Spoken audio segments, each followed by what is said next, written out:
Hey guys, how's it going? I am the Night Owl. Welcome back to my Who Crew. How is everybody today? I hope you are all good. Today I'm continuing to read the book that I've been reading to you guys and talking to you about, and it is Share Jesus Without Fear. I have had quite a big response from people about this book, and so I'm going to continue to read it. Right now I'm still on chapter 3, but we are going to read part 2 right here. And it's I'm afraid of what my friends will think.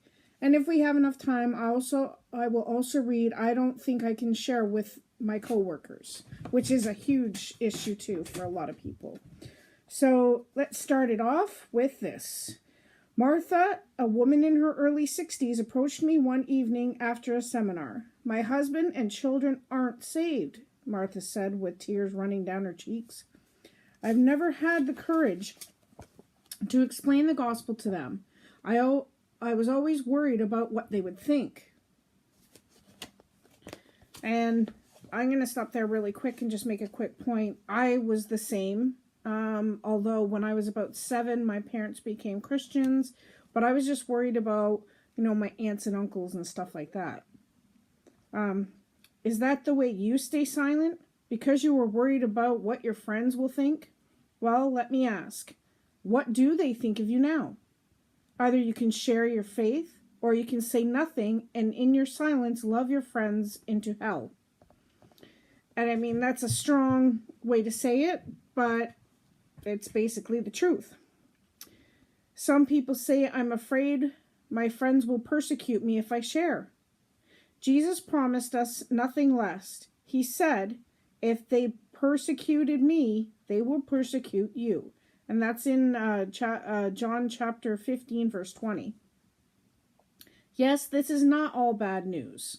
Matthew 5, verses 10 to 12 promises a double blessing when we are persecuted. Blessed are those who are persecuted because of righteousness, for theirs is the kingdom of heaven. Blessed are you when people insult you, persecute you, and falsely say all kinds of evil against you. Because of me. Rejoice and be glad, because great is your reward in heaven. So, we are going to be persecuted, but, the reward that we're going to receive when we get to heaven is going to be double what anybody could say to us. So, we just take it with us, for better, for worse, so to speak, because it is like a marriage. How many of your friends know you are a Christian, but don't understand the gospel? The reason many of our friends have not received the gospel is because they are waiting for you to explain it to them.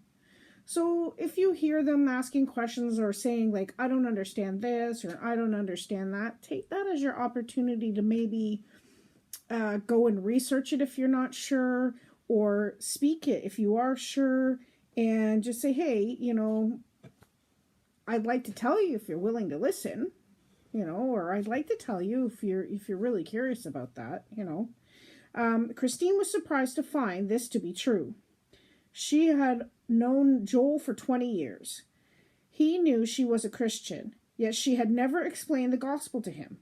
After hearing a presentation on how to share her faith, she decided she would contact Joel and present the gospel, even though she felt it would mean the end of their friendship.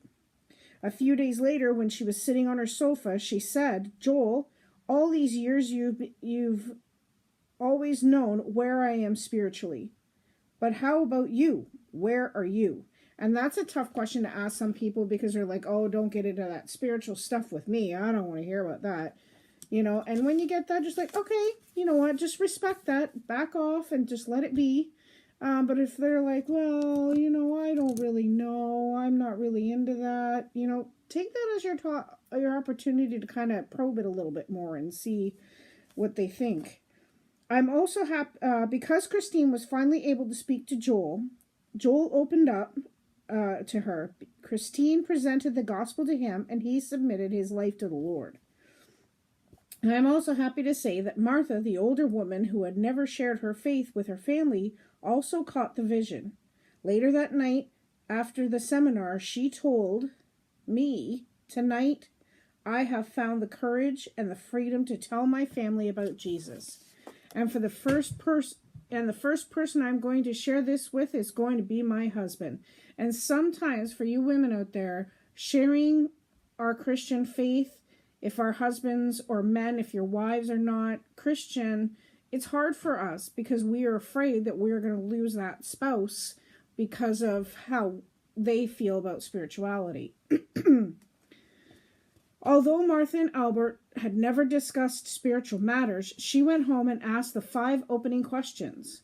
When she finished the questions, he gave her permission to show him the scriptures. When he understood he needed to ask Jesus into his life to forgive his sins, he made the commitment joyfully. The following week, Martha and Albert went to each of their children and shared their faith with them. Their sons and daughters also accepted Christ as their Savior.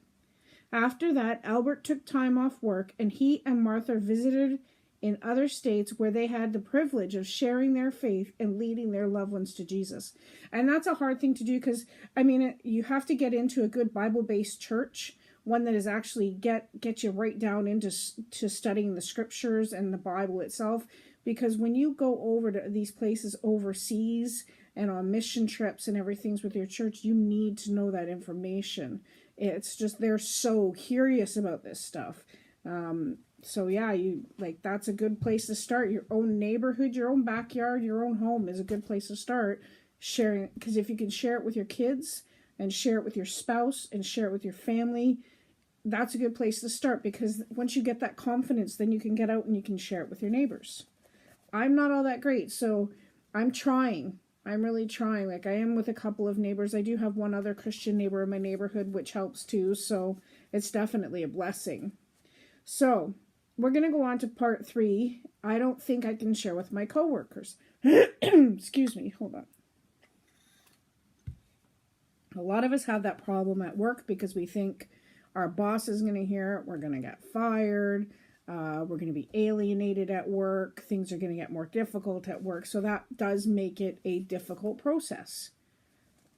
Ray, a pastor of a small church in Arizona and former boxing professional, also moonlighted in construction work. He had a reputation before he became a Christian for barroom brawls. In and out of the ring, he was also a winner. His co-workers not only teased and mocked Ray for his faith, they ridiculed God. Ray said, "It took every ounce of my being not to take care of those mockers, and the way I would have before I became a Christian." But instead of reacting, he simply prayed for his co-workers and cautioned them to show respect toward God. And that's the one thing I could say, you know what, the way you speak about God and everything, I would appreciate if you could not speak that way in front of me. It's very disrespectful to my faith and everything else. And you may even get ridiculed for saying that. But, go home and pray for them. Don't say anything. Just be like, okay, I would appreciate if you didn't talk like that to me, or I don't really like it when you talk that way, and then go home and pray for them. At least you've let them know where you stand. I've had a friend of mine in the church who said that at work, these guys used to swear like crazy, and he said that they knew he was a Christian, and he said, I don't really like to hear the swear words and stuff like that. And for the first little while, they just didn't care. But then after a while, they actually ended up respecting what he asked and stopped swearing in front of him. They started using other words instead. So, that was out of respect for God and out of his Christian faith, which is amazing. So one day, Ray and 2 co-workers were working on the top of a scaffold, painting. An explosion suddenly rocked the air, knocking everyone except Ray off the scaffold. His 2 co-workers plummeted into a wall of flames. Ray jumped down and wrapped one man in his own clothing, trying to stop the fire. As he held the man in his arms, the mocker said, "You warned me, didn't you?" And Ray said, "Yes, I did." The man gave his life to the Lord on the spot. That night, Ray went to visit the other victim in the hospital. This man, too, was so impressed by Ray's servant spirit, he asked, How can you possibly love me like this after the way I treated you? A week later, the second burn victim released from the hospital invited Ray to his home and gave his life to Jesus Christ. Both men now attend Ray's church. So, I mean, it's not going to happen overnight, as I've said on several occasions, but you never know how your behavior is going to be seen or reflect on someone else. If you're just kind and giving and gentle and just, don't hide your faith and you stay true to who you are, people will notice and they will see God when they see you. Here we go. So it is important to share your faith with your co-workers. Yes, after all, God has put them in your path, perhaps for that very reason. One woman who attended my seminar said, "Now that I know how to share my faith, I have a new confidence. I am no longer ashamed of who I am at work. I realize when I am persecuted for my faith, I am doubly blessed, and God has given me the opportunity to be a living witness. I especially like the quote you gave from the St. Francis of Assisi. Preach the gospel at all times, and if necessary, use words." I do not believe you should take time to present gospel at work. Yes, it is okay to qualify by asking the first 5 share Jesus questions, which I will present to you in chapter 4. So we'll get to those 5 questions, and they're really easy questions to ask someone. I mean, even if you practice in a mirror, sometimes people are good with that. That's awesome. These 5 questions will only take a matter of moments to ask. So feel free to test the waters to see if a co-worker is open to the gospel. If he is, invite him to lunch at your home or to your church in order to present the gospel. So the reason he says don't do it at work when you start to share with someone is because you could get in trouble by your boss for not focusing on your job, or any number of things, safety being one of the issues and stuff like that. So invite them out for coffee. Say, I'd really like to talk to you about it if you're interested after you ask these 5 questions. Let's meet for coffee, or how would you like to bring your family over for dinner, or anything like that you can get them to agree to, and then you can go on and explain everything you want. There can always be an exception to my no share rule, especially when you are sharing with your boss. For example, Lois had worked as Randall's assistant for a number of years. She said, "He knew I was a Christian and used to tease me about my faith. In fact, one Monday he asked, 'Did you go and do that church stuff again?' And I asked, 'What do you mean by church stuff?' He said, 'Well, what is it that you guys do?'